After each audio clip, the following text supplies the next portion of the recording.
Hello दोस्तों, देखिए प्रश्नावली 11.3 का क्वेश्चन नंबर 7 हम करने जा रहे हैं। भुजाओं 5 सेंटीमीटर, 12 सेंटीमीटर और 13 सेंटीमीटर वाले एक समकोण त्रिभुज ABC को भुजा 12 सेंटीमीटर की परिगत घुमाया जाता है। इस प्रकार प्राप्त ठोस का आयतन ज्ञात कीजिए। ठीक है, तो आइए सबसे पहले हम इसका फिगर ड्रॉ कर लेते हैं। त्रिभुज ABC हमारा है, ठीक है।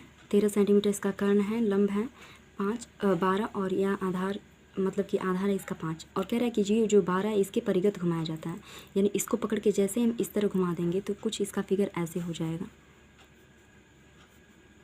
फिगर इसका कुछ इस तरह से आएगा, जो कि बन रहा है एक शंकु। ठीक है, ये हो गया हमारा एक शंकु। ठीक है, तो इसमें हमको अगर हम बात करें एल की वैल्यू कितनी हो जाएगी 13 सेंटीमीटर, आर की वैल्यू कितनी हो जाएगी 5 सेंटीमीटर और एच की बात करें तो कितना हो जाएगा 12 सेंटीमीटर। पूछा क्या गया हमसे पूछा गया है कि प्राप्त ठोस का आयतन। तो हम लिख लेते हैं अतः प्राप्त ठोस का आयतन। प्राप्त ठोस कैसा है शंकु, प्राप्त ठोस शंक्वाकार है, तो ये हो गया शंकु। प्राप्त ठोस का आयतन, तो प्राप्त ठोस का आयतन बराबर 1/3 पाई स्क्वायर एच।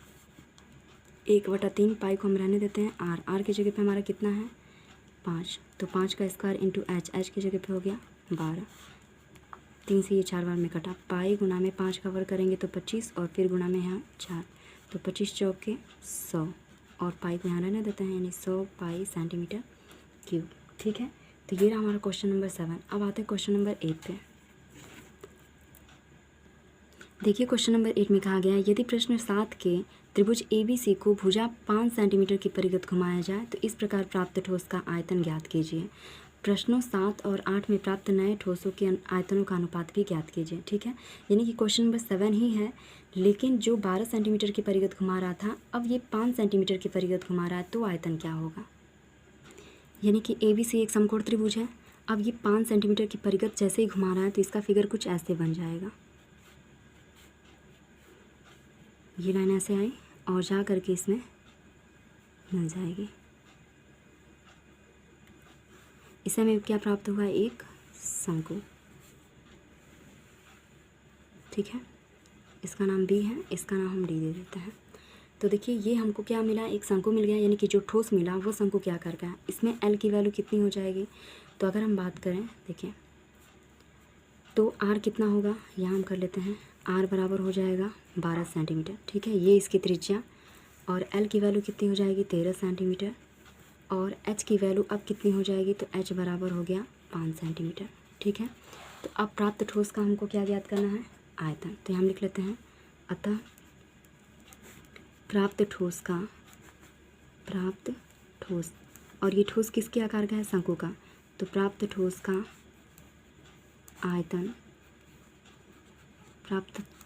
आयतन बराबर 1/3 पाई आर स्क्वायर एच। तो आयतन बराबर 1/3 पाई को हम यूँ ही रहने देते हैं, आर की जगह पे अब कितना है 12, तो 12 का स्क्वायर और गुना में 5, तो आयतन बराबर 1/3 पाई 12 का वर्ग 144 और गुना में 5। 144 से ये कट रहा है, 4 3 12 और 4 6 24, तो 5 6 30, 5 से 15 3 18, 180 पाई सेंटीमीटर क्यूब। ये हो गया हमारा ठोस का आयतन। ठीक है, यानी क्वेश्चन नंबर 8 का आयतन हो गया। सॉरी 3 चौक के 12 होगा ना, 3 चौक के 12 और तो कितना हो गया 6 5 30, 6 चौके 24, 24 और 3 27, 3 चौक के 12 और 3 बटे 24, तो 5 बटे 40, 5 चौके 20, 20 4 24, यानी 240 पाई सेंटीमीटर क्यूब इसका आंसर हो गया। अब हमसे पूछा गया है दोनों का अनुपात। ठीक है, यानी कि जो क्वेश्चन नंबर 7 में था तो आयतन उसका हम ले लेते हैं, मान लेते हैं कि V1 कितना था 100 पाई सेंटीमीटर क्यूब, और V2 अभी कितना आया है, V2 आया 240 पाई सेंटीमीटर क्यूब। अब हमसे पूछा गया दोनों का अनुपात बताइए, तो दोनों का अनुपात कितना हो जाएगा, V1 ratio V2 equals to कितना हो जाएगा, V1 हमारा 100 पाई सेंटीमीटर क्यूब, फिर रेशियो 240 सेंटीमीटर क्यूब, तो पाई से पाई कैंसिल हो गया, सेंटीमीटर क्यूब से सेंटीमीटर क्यूब हो गया, 0 से 0 कैंसिल हो गया, 2 पंचे 10 और 2 से ये 12 बार में। तो एग्जैक्ट इसकी वैल्यू कितनी आ गई रेशियो, यानी कि V1 रेशियो V2 बराबर हो जाएगा 5:12। ठीक है, तो ये रहा हमारा इसका क्वेश्चन नंबर 8 का आंसर। ठीक है, रेशियो भी ज्ञात हो गया, आयतन भी निकल गया। अब आते हैं क्वेश्चन नंबर 9 पे।